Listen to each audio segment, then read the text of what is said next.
इस वीडियो में हम करंट अफेयर जो यूपीएससी, यूपीपीसीएस या किसी भी कमीशन के एग्जाम में पूछने लायक है उसके बारे में डिस्कस करेंगे। अब इसके बाद मैंने आपसे बताया था कि आपको लास्ट में मैगजीन से रिवीजन करना है, तो बस तब तक आपको सिर्फ इसको पढ़ते जाना है और मेंस का जो है उसको हल्का हल्का लिखते जाना है, ठीक है। तो सबसे पहले डोनाल्ड ट्रंप। अब एक्चुअल में क्या हुआ, इनके एक बुलेट शूट हुई थी, किसी ने की थी, तो उससे इनकी जीतने के थोड़े से चांस बढ़ गए हैं। तो अभी तो हम देखते हैं नवंबर में इलेक्शन है, कौन जीतता है, लेकिन हाँ ये न्यूज़ में थे।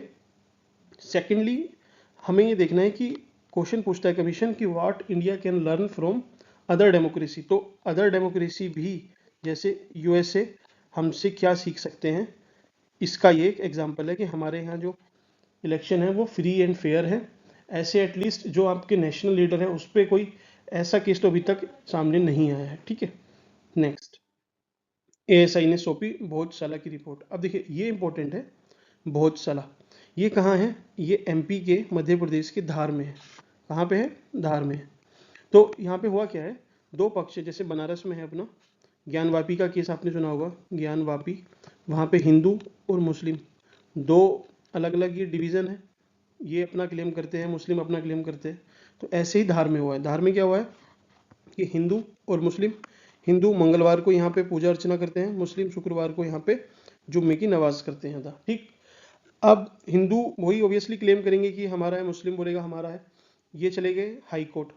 हाई कोर्ट ने archaeological survey of India ASI से बोला कि आप सर्वे कीजिए। तो उस सर्वे की रिपोर्ट आई है, एएसआई के सर्वे की रिपोर्ट आई है। क्या बोलती है कि ये जो पिलर्स हैं, ऐसा प्रतीत होता है कि ये मस्जिद को बनाने में, मॉस्क को बनाने में इनका यूज़ किया गया है, ठीक। तो एक तरह से एविडेंस मिले हैं। अब देखिए सुप्रीम कोर्ट जाएगा इसके बाद मामला, तो इस पर हम कोई कमेंट नहीं करेंगे, बस आपको अपने एग्जाम के हिसाब से इसको याद रखना है, ठीक है। सो ये शिवाजी का प्रतापगढ़ किला है।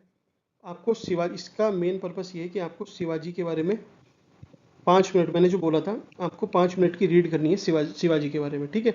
और मेन फोकस रखना है उनके इस फोर्ट पे, प्रतापगढ़ किले पर, ठीक है। ये मैं आपको कल से मैं भी इसको कराने लगूंगा आपको, लेकिन ये क्योंकि फर्स्ट वीडियो है थोड़ा सा लंबा हो जाता है, इस वजह से मैं इसको शॉर्ट रखने की वजह से आपको एक्सप्लेन नहीं कर रहा हूँ। आप टेंशन मत लीजिए, बस ये मैंने आपको बताया, आप इसको जरूर देख लीजिए, नहीं तो हम कल कवर कर लेंगे, ठीक। नेक्स्ट, ट्रम्प पे जो जिसने अटैक किया है वो ये है, क्या नाम इनका, मैथ्यूस क्रूक। अभी और भी मुझे लगता है कि लिंक इस्टेब्लिश होंगे कि किस किस की साजिश थी, लेकिन प्राइमा फेसी तो इसी को अभी दोषी ठहराया गया है, डेथ भी हो गई है। तो है क्या एक्चुअल में, हमें इससे क्या सीखना है कि यूथ का रेडिकलाइजेशन, ठीक है, रेडिकलाइजेशन। फिर आर्म्स एंड एम्यूनिशन की इजी एक्सेस होना, कहाँ पे, यूएसए में, ठीक। और जो पॉलिटिकल लीडरशिप है या पॉलिटिकल राइवलरी है, उसका भी कहीं ना कहीं एक ड्रॉबैक देखने को मिलता है। तो इसको हम क्या करेंगे, अपने पेपर में यूज़ कर सकते हैं, कहाँ, इथिक्स वाले में। इथिक्स वाले में कैसे, कि यूथ का रेडिकलाइजेशन अगर हो रहा है, आपको उसका कोई एग्जाम्पल लिखना हो तो इसका लिख जाना, ठीक है। आर्म्स एंड एम्यूनिशन जो इथिकली रॉन्ग है, अब लीगली सही है, इथिकली मॉरली इनकरेक्ट है, लेकिन यूएसए में इजी एक्सेस हो जाता है, इसी वजह से इसके पास एक्सेस हुआ और इसने शूट किया। तो इसको भी हम इथिक्स में यूज़ कर सकते हैं, कीवर्ड है, ठीक। सो वर्ल्ड हेरिटेज कमेटी, इसको इंग्लिश में वर्ल्ड हेरिटेज कमेटी बोलते हैं। यूनेस्को, यूनेस्को इसको ऑर्गेनाइज करता है। तो सबसे पहला क्वेश्चन, वर्ल्ड हेरिटेज कमेटी किसके द्वारा संचालित होती है, तो यूनेस्को, पहली चीज़। दूसरी चीज़, इसका सम्मेलन इंडिया में हो रहा है। इंडिया में कहाँ पे हो रहा है, न्यू दिल्ली में।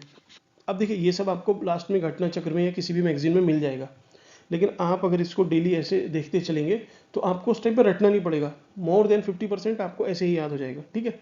तो हम आगे बढ़ते हैं। नेक्स्ट खबर है, इंडिया और यूएसए के बीच में युद्ध अभ्यास हुआ है, कहाँ पे, अरेबियन सी में, यहाँ पे अरेबियन सी में हुआ है। तो पहली खबर तो यही है, वैसे पूछेगा नहीं, काफ़ी इजी है।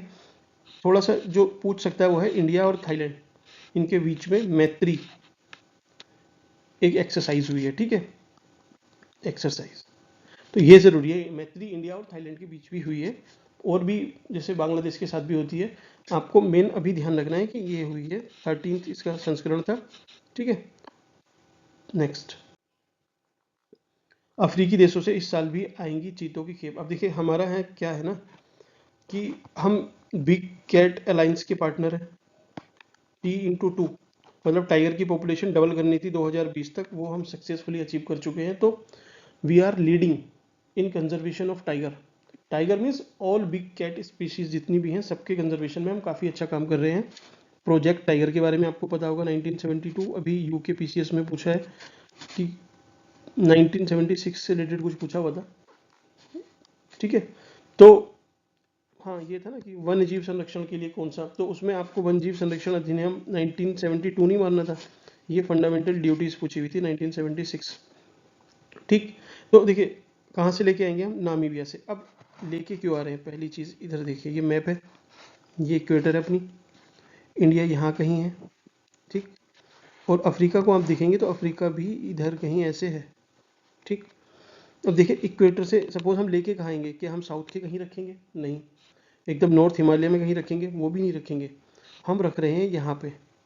ठीक है, यहाँ पे क्यों, अब देखिए इक्वेटर से इसकी डिस्टेंस कितनी है, लगभग जितनी डिस्टेंस इसकी इक्वेटर से है इतनी ही आप यहाँ से डिस्टेंस देखिए यहाँ पे होगी, अफ्रीका में होगी। तो इन किसी देशों से लेके आएंगे। ठीक है, ऊपर जाएंगे तो ये क्रॉस कर जाएगा, तो यहाँ से नहीं, मेनली हम यहाँ से लेके आएंगे। तो देखिए कहाँ से लेके आए हैं, पहले दक्षिण अफ्रीका से, साउथ अफ्रीका यहाँ पे है, नामीबिया ये भी इधर है। ठीक है, इसी वजह से लेके आ रहे हैं क्योंकि इनकी क्लाइमेटोलॉजिकल कंडीशन आपस में मैच करती है। ठीक, तो ये ज़रूरी था। अभी क्या है कि हम लेके आए थे लगभग 20 टाइगर हम टोटल लेके आए थे, उसमें से 7 की डेथ हो गई थी, 13 बचे थे। लेकिन फिर से हम इसको ऑब्जर्वेशन में जब ये रखे गए तो अब अच्छा परफॉर्म कर रहे हैं। तो सब जितने भी इंटरनेशनल एक्सपर्ट हैं वो उनकी नज़र इसी पे है कि ऐसा इंटर कॉन्टिनेंटल फर्स्ट चीतों का ट्रांसफ़र देखा गया था इंडिया और अफ्रीका के बीच में। तो वो कैसे अपने आप को अडेप्ट करते हैं टाइगर्स, उसके बारे में सब स्टडी कर रहे हैं। तो आप भी न्यूज़ से बने रहिए। ठीक, नेक्स्ट है भील प्रदेश की मांग को लेकर राजस्थान में जुटेंगे आदिवासी। अभी हुआ क्या है, इस बार लोकसभा के चुनाव में जो ये रीजन था, यहाँ से भील पार्टी के ही बाप, एक पार्टी है इनकी नाम करके बाप, उससे इनके लीडर चुन के आए हैं। तो ऑब्वियसली अपने रीजन की जो डिमांड है उसको रखेंगे, रीजनल एस्पिरेशन, फेडरलिज्म। ठीक है, तो रीजनलिज्म हमारे पेपर 2 में इसके लिए इंपॉर्टेंट है, ये मेंस का ज़्यादा बड़ा मुद्दा है कि पेपर 2 में रीजनलिज्म क्या है, कैसे, क्या उसकी समस्याएं हैं। ठीक है, तो यहाँ पे खालिस्तान की मांग होती है। ठीक, ये भील प्रदेश की मांग होती है इधर वेस्टर्न यूपी, और ये यूपी में अपने आप में जो हरित प्रदेश की मांग होती है, हरित प्रदेश की मांग होती है यहाँ पे। ठीक है, यहाँ पे गोरखालैंड की मांग होती है, यहाँ पे ग्रेटर नागालैंड की मांग होती है। ठीक है, यहाँ पे जो विदर्भा वाला रीजन है उनकी अपनी एक मांगे हैं। तो जो रीजनलिज्म है उसमें अगर आपको कुछ लिखने के लिए आए तो आप इसको एज ए एग्जाम्पल यूज कर सकते हैं। ठीक, मेन मोटो ये है आपको बताने का। नेक्स्ट, एम्स में जल्दी शुरू होगी चेहरा प्रत्यारोपण की सुविधा, मीन्स फेस ट्रांसप्लांटेशन। तो है क्या, ये आपकी जनरल अवेयरनेस के लिए है कि कोई भी किसी के साथ भी अनफॉर्चुनेट इवेंट आपके आसपास में हुई हो जो इस चीज़ को सीख कर रहा हो, तो आप उसको बता सकते हैं। एम्स शुरू करने वाला है क्या, फेस ट्रांसप्लांटेशन। किन किन की, जो हादसों में किसी की बर्न इंजरी हो जाती है, एसिड अटैक हो जाता है, तो इन सब के जितने भी विक्टिम हैं, अगर अनफॉर्चुनेट है, अगर फिर भी कोई आपके कांटेक्ट में हो तो आप उसको बता सकते हैं। अभी स्टार्ट नहीं हुआ है, कुछ लाइसेंस लेना पड़ता है। उस लाइसेंस के लिए अप्लाई किया है एम्स ने, एम्स न्यू दिल्ली। ठीक, तो वो पूछ सकता है कि किस ऑर्गेनाइजेशन ने, मतलब कौन से हॉस्पिटल ने, तो एम्स न्यू दिल्ली ने फर्स्ट टाइम ऐसा इनिशिएट करने की पहल की है। सो इसमें थोक महंगाई से रिलेटेड है, कितनी बढ़ गई है, 3.36। मेन मेरा मोटो ये नहीं है, मेन मेरा मोटो है आपको समझाना, कुछ कॉन्सेप्ट समझाना। ठीक है, तो आपको पता होगा डिमांड और सप्लाई, पूरी इकोनॉमी इस पे काम करती है। ठीक, अब किसी भी चीज़ के अगर दाम बढ़ेंगे तो या तो उसकी डिमांड बढ़ गई होगी या फिर सप्लाई कम हो गई होगी, दोनों में से एक चीज़ है। ठीक, आपको ऐसे लेयर वाइज सोचना है, आपको धीरे धीरे फिर पता चलेगा कि ये क्या है। ठीक, नेक्स्ट, अब डिमांड कैसे बढ़ेगी किसी भी चीज़ की, तो हमारी एक तो सरकार है, गवर्नमेंट है, दूसरी है आरबीआई। ठीक, तो सरकार ने सपोज पैसे दिए, कैसे भी मतलब स्कीम कोई लॉन्च की हो या फिर कुछ भी करके लोगों की जेब में पैसा गया हो, तो लोगों की जेब में पैसा जाएगा तो उनके पास पैसा ज़्यादा आ गया, सप्लाई अभी भी उतनी है जितनी पहले थी, तो क्या होगा, डिमांड बढ़ जाएगी। एग्जाम्पल के लिए सपोज कहीं पे 10 प्याज है, आप लेने वाले 10 लोग हैं, सबके पास 10-10 रुपए है, ठीक। अब ब्याज तो 10 ही है, लेने वाले भी 10 है, लेकिन सरकार क्या करती है कि भाई आपको सब्सिडी देंगे हम, या फिर कोई पीएम किसान योजना से आपके अकाउंट में 2-2 रुपए और एक्स्ट्रा डाल देंगे, ठीक है। तो सबके अकाउंट में 2-2 रुपए एक्स्ट्रा चले गए, ठीक। तो लोग क्या करेंगे कि एक बोलेगा कि भाई मेरे को सारी प्याज दे दे तू 12 रुपए में, तो जो पहले 10 की बेच रहा था वो सोचेगा कि यार बात तो ठीक है, 12 में दे दूँ, फायदा हो जाएगा। तो सब लोग बोलेंगे भाई हमारे पास भी तो फालतू पैसे हैं, नहीं नहीं हम भी 12 की लेंगे, हमें भी दो। तो एक्चुअल में प्राइस जो ऑनियन के होंगे वो बढ़ जाएंगे 12 रुपए। तो कैसे बढ़ रहे हैं? गवर्नमेंट की वजह से, ठीक। अगला आरबीआई, आरबीआई भी ऐसे ही सस्ते लोन दिए आपको, सस्ता पैसा दिया, तो उससे क्या होगा, आपके पास पैसा ज़्यादा आ गया, सामान अभी भी उतने का उतना ही है, तो आप क्या करेंगे, उसकी डिमांड बढ़ा देंगे और उसके रेट फिर बढ़ ही जाते हैं, ऑब्वियसली आपको पता होगा, ठीक है। जैसे कोविड के टाइम पे रेमडेसिविर का हुआ था, जितनी रेमडेसिविर थी उतनी ही थी, लेकिन लोगों ने क्या काम शुरू किया, क्योंकि डिमांड ज़्यादा बढ़ गई, लोगों को जान बचानी थी अपनी, तो रेमडेसिविर ने अपने 80-80 हज़ार, 1-1 लाख की वो दवाई बिकी है, जिसकी कीमत कुछ हज़ारों रुपए में थी, ठीक। तो सारा डिमांड सप्लाई का खेल है। तो डिमांड वाली साइड आपने समझ ली।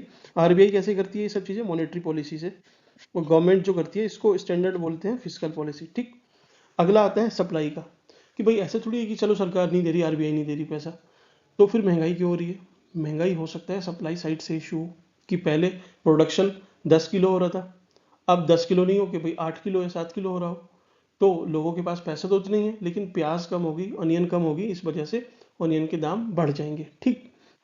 तो ये आपको समझ में आया कि कैसे प्राइस कम या ज़्यादा होते हैं, ठीक। अब इसमें बोला कि 16 महीने के उच्चतर स्तर पर थोक महंगाई, ठीक। सब्जियों के महंगा होने से जून में मुद्रास्फीति इतनी बढ़ी, ठीक। अब सब्जियों के महंगा होने से क्यों बढ़ रही है? क्योंकि सब्जी आपको पता है खारिफ की फसल है, खारिफ की है। अब क्या हुआ है, मानसून आ गया है, बारिश स्टार्ट हो गई है, रेनफॉल स्टार्ट हो गई है। तो अब रेनफॉल से क्या होगा कि ये सब्जी जितनी भी लगती हैं, ये लगभग सब वॉश्ड अवे हो जाएंगी विद रिवर, नदी वदी जाएगी, वो आसपास से सब चीज़ें इनको समेट के ले जाती है, तो प्रोडक्शन कम हो जाता है खारिफ की, जितनी भी क्रॉप्स होती है। तो अब इनका प्रोडक्शन कम हो गया, तो ये दैट मीन सप्लाई कम हो गई, डिमांड अभी भी उतनी की उतनी है, तो इनके प्राइस बढ़ जाएंगे, और बढ़ जाएंगे तो डब्ल्यूपीआई बढ़ गया है, ठीक। अब मैं तुम्हें एक चीज़ और समझाता हूँ आपको। डब्ल्यूपीआई देखिए, इसको हिंदी में बोलते हैं सूचांक, सूचकांक, सूचकांक। तो हिंदी में अगर इसको हम विच्छेद करें तो मतलब हुआ सूचक प्लस अंक। दैट मीन्स कि कोई अंक आपको दिया जाएगा और उस अंक से आप पता लगा लेंगे कि एक्चुअल में क्या हो रहा है। कि जैसे मैंने आपसे बोला कि 3.36% डब्ल्यूपीआई बढ़ा, तो ये आपको मैंने एक आंकड़ा दिया, लेकिन इस अंक से आपने पता लगा लिया कि अच्छा क्या है पीछे की कहानी, कि अच्छा ये बढ़ा है, दैट मीन्स प्रोडक्शन कम हुआ होगा, सप्लाई साइड के इशू होंगे, या फिर आप इसको रिलेट करके समझ सकते हैं। बस इतना ही आपको समझाना था। अब देखिए, मुफ्त की नई योजनाओं से परहेज करेगी सरकार, ये भी आज ही के न्यूज़ में है। तो क्यों कर रही है परहेज? क्योंकि इन्फ्लेशन पहले ही ज़्यादा है। सरकार अगर कोई स्कीम लॉन्च कर देगी जिससे लोगों की जेब में पैसा चला जाएगा, तो वो और ज़्यादा इन्फ्लेशन हो जाएगा उससे। इस वजह से सरकार ने अभी मना किया है कि हम ऐसा कुछ नहीं करेंगे, कोई नई योजना नहीं लेके आएंगे। तो आपको समझ में आया कि फिस्कल पॉलिसी की जो जिसकी वजह से हो रहा था इन्फ्लेशन, वो कैसे वर्क करती है, ठीक।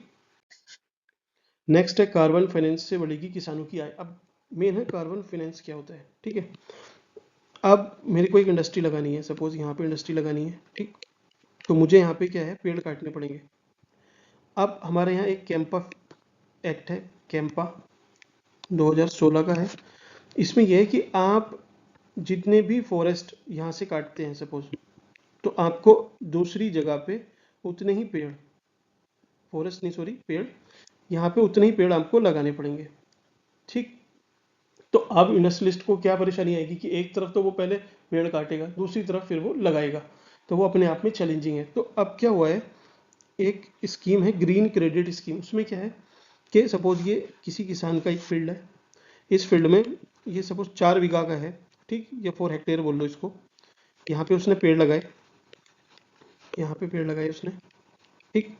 अब 5 साल हो गए, 5 साल तक उसने इस 4 हेक्टेयर में पेड़ लगाए, और वो जाएगा डिस्ट्रिक्ट अथॉरिटी के पास कि सर मेरे इतने पेड़ हैं, ऐसे ऐसे हैं, आप जाके वहाँ पे देख लीजिए। तो ये क्या डिस्ट्रिक्ट अथॉरिटी क्या करेगी, इस किसान को जाके एक सर्टिफिकेट देगी सर्टिफिकेट देगी कि ठीक है आपके इतने पेड़ हैं, इतने हेक्टेयर में है। ठीक।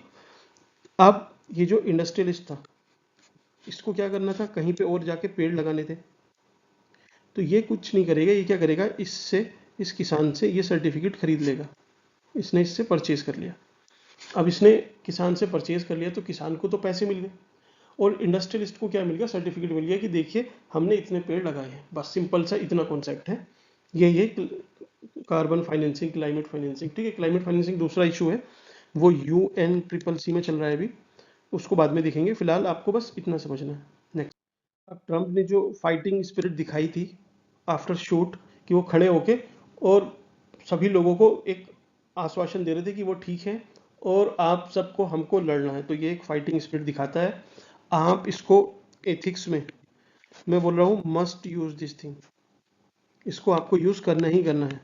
विल पावर, ठीक है, अनफेवरेबल सिचुएशन में कैसे खड़े होना है, कैसे लीडरशिप स्किल, लीडरशिप पे कुछ आ जाए, लीडरशिप पे आ जाए कुछ, तो आपको ये जरूर कोट करना है। ठीक है, अब देखिए मैं लीडरशिप की बात आए तो मैं आपको 2-3 एग्जांपल देता हूँ, अगर कुछ भी आ जाए लिखने के लिए तो आपको क्या लिखना है उस पर, लीडरशिप पे। पहला पॉइंट आपका जाएगा कि लाल बहादुर शास्त्री ने 1960s में रेलवे मिनिस्टर थे वो, उन्होंने एक एक्सीडेंट के बाद रिजाइन कर दिया, तो ये भी एक अच्छी लीडरशिप है, प्लस मॉरल कंडक्ट दिखाता है किसी भी व्यक्ति का। दूसरा, आप नेल्सन मंडेला को कोट कर सकते हैं कि जेल में रहने के बाद भी उन्होंने अपने अधिकारों के लिए हार नहीं मानी। तीसरा, आप रिसेंट का लिखना हो तो डोनाल्ड ट्रंप का लिख देना, दैट्स इट। ठीक, और भी एग्जाम्पल देंगे हम धीरे धीरे, अगला बढ़ते हैं। ठीक है, ये पीसीएस, मेनली पीसीएस के लिए है कि स्पेन इस बार जीत गया है यूरो, इधर लिख देता हूँ, यूरो 20 कप। फुटबॉल का कप था एक्चुअल में, स्पेन, ये देखिए इधर देखिए, फुटबॉल का कप था। तो उसमें क्या है ना कि इस बार एकदम नई इन्होंने टीम भेजी, स्पेन वालों ने, किसी को उम्मीद नहीं थी, तो इस बार उसने स्मैश किया पूरा अच्छे से और हराया। ठीक है, तो कौन जीता है, स्पेन जीता है यूरो कप फुटबॉल का। ठीक, बस इतना याद रखना है। ये दो नाम थे, यमल सबसे अच्छे खिलाड़ी, और ये केन गोल्डन बूट इनको मिला। तो इसको हम अभी नहीं देखेंगे, इसको हम देखेंगे कब, जब अपनी घटना चक्र आएगी उसमें इसको रिवाइज कर लेंगे। बस आपको अब ये इमेज ध्यान रहेगी कि अच्छा ऐसा कुछ हुआ था। ठीक है, नेक्स्ट, केपी शर्मा ओली, ये ओली साहब नेपाल के नए पीएम बन गए हैं, वन लाइनर है, ध्यान रखना है, दैट्स इट। देखिए, rain in Spain winning test, तो अमूल ने ऐड दिया है, इसको आप बस रिलेट कर लेना, उस टाइम आपको याद करने में इजी होगा। ठीक, अगला है existing structure made from parts of temple ASI to high court on Bhojshala. Bhojshala जो मैंने आपको बताया, ये इंडियन एक्सप्रेस की खबर है, उसमें भी इसको कवर किया गया है। द हिंदू भी मैंने इसमें देखा था, उसमें भी लगभग सेम खबर थी। तो आपको ये याद रखना है कहाँ है, एमपी के धार में। नेक्स्ट, इनका नाम ध्यान रखना है, विक्रम मिश्री। विक्रम मिश्री हमारे नए फॉरेन सेक्रेटरी बने हैं, वन लाइनर याद रखना है, दैट्स इट। ठीक है, कौन है, फॉरेन सेक्रेटरी, विदेश सचिव विक्रम मिश्री।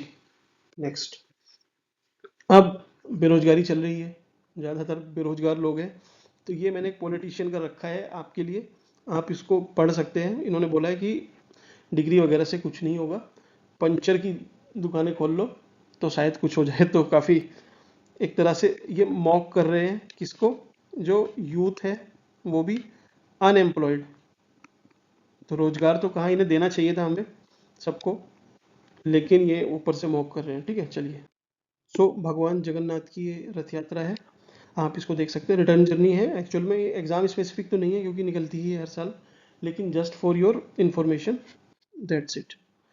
आगे है वॉचिंग द रेन। अभी जो मैंने आपको WPI वाला बताया, RBI भी इसी चीज़ को बोल रहा है कि जो कोर इन्फ्लेशन है, कोर इन्फ्लेशन, वो अभी भी म्यूट है, मीन्स लिमिटेड है, उतनी की उतनी है। अभी ये जो हेडलाइन इन्फ्लेशन है, जिसमें हम फूड प्लस फ्यूल के दाम इंक्लूड करते हैं, वो बढ़ा हुआ है। तो क्यों बढ़ा हुआ है, फूड तो आपको पता है, क्रॉप्स की वजह से। फ्यूल ऐसे कोई मेजर रीज़न नहीं है, मेन ये फूड क्रॉप्स की वजह से हेडलाइन इन्फ्लेशन बढ़ा हुआ है। अभी यूके पीसीएस में इस पे क्वेश्चन भी था, आप चेक कर सकते हैं। ठीक, तो ये पूरी कहानी मैं आपको बस समरी कर रहा हूँ, इतना ही है, आप पूरा पढ़ के भी इसमें से कुछ नहीं निकाल पाएंगे। ठीक, नेक्स्ट है, अब देखिए क्या एडिटोरियल का पेज भी है, क्या आपको पढ़ना होता है क्या नहीं, वो मैं आपको बताता हूँ। वॉचिंग द रेन ये ज़रूरी था, ये पढ़ना चाहिए आपको, डेली का पता चलता है कि अच्छा क्या चल रहा है। कमिंग टुगेदर अगेन, ये ट्रम्प के बारे में डिस्कस कर रहे हैं, ट्रम्प के चुनाव नवंबर में है, उसके बाद ही कुछ कंक्रीट निकल के आएगा, तो आप बिल्कुल परेशान मत होइए, ये वेस्ट ऑफ टाइम ही रहेगा आपको पढ़ना। ठीक, नेक्स्ट है Delhi Kedarnath temple event still row. अभी देखिए क्या है ना कि दिल्ली में केदारनाथ जैसा ही एक मंदिर बनाने की बात चल रही है, तो इससे कुछ लोग हर्ट भी हुए हैं। सीएम उत्तराखंड का एक स्टेटमेंट भी आया है कि नहीं, ज्योतिर्लिंग है केदारनाथ, केदारनाथ तो ज्योतिर्लिंग की आप रेप्लिका नहीं बना सकते हो, आप किसी टेम्पल की बना सकते हो, लेकिन क्योंकि ये ज्योतिर्लिंग है तो आप इसकी रेप्लिका नहीं बनानी चाहिए, ऐसा कुछ उन्होंने बोला है। सो नेक्स्ट देखिए रूल फॉर सिविल सर्वेंट्स। अब देखिए जो इनके साथ होना था इस पर मैं कमेंट नहीं कर रहा हूँ, वो हो चुका है और जो अथॉरिटी है वो कर रही है। हमें इसमें से बस अपने लिए एक बात निकालनी है, वो भी इथिक्स में, क्योंकि आजकल इथिक्स का ज़्यादा इशू चल रहा है, तो इथिक्स में इनको यूज़ करना, आपके मार्क्स सच में इन्फ्लेट होंगे, बहुत अच्छे मार्क्स आएंगे आप ऐसे रिसेंट प्लस रिलेवेंट एग्जाम्पल जब कोट करते हो। ठीक है, next India plans to talk Russia, किसके लिए, नॉन टेरिफ बैरियर। देखिए WTO है, वो दो तरह से बैरियर लगाता है, मतलब बात होती है बैरियर की, एक होते हैं टैरिफ। टैरिफ मतलब आपने बोल दिया कि बाहर से जो भी चीज़ आएगी उस पर हम 30% टैक्स लगाएंगे, तो ये टैरिफ बैरियर हुआ। नॉन टैरिफ क्या होता है, नॉन टैरिफ होता है कि आपने बोला कि भाई आपके यहाँ से जो आम आए थे उसमें मक्खी थी, या फिर आपके यहाँ से जो भी सपोज एक प्रोडक्ट बन के आ रहा है, एक टॉयज बन के आ रहा है, उसकी मैन्युफैक्चरिंग में आपने जो लेबर यूज़ करी वो लेबर चाइल्ड लेबर थी। तो इन बहानेबाजी की वजह से कुछ यूरोपियन कंट्रीज़ हमारे जो भी एक्सपोर्ट है उसको डिक्लाइन कर देते हैं और बोलते हैं कि नहीं हम आपसे इंपोर्ट नहीं करेंगे या फिर आप पे टैक्स लगाएंगे क्योंकि आपके यहाँ ऐसा होता है। तो बस आपको ये मेन समझाना था कि टैरिफ नॉन टैरिफ क्या होते हैं, WTO के हैं। इंडिया ने बोला है रशिया से कि आप हमसे नॉन टैरिफ बैरियर हटाइए ताकि हमारा एक्सपोर्ट बढ़े। ठीक, नेक्स्ट ये विक्ट्री स्पेन यूरो 2024 फाइनल, बस इतना आपको ध्यान रखना।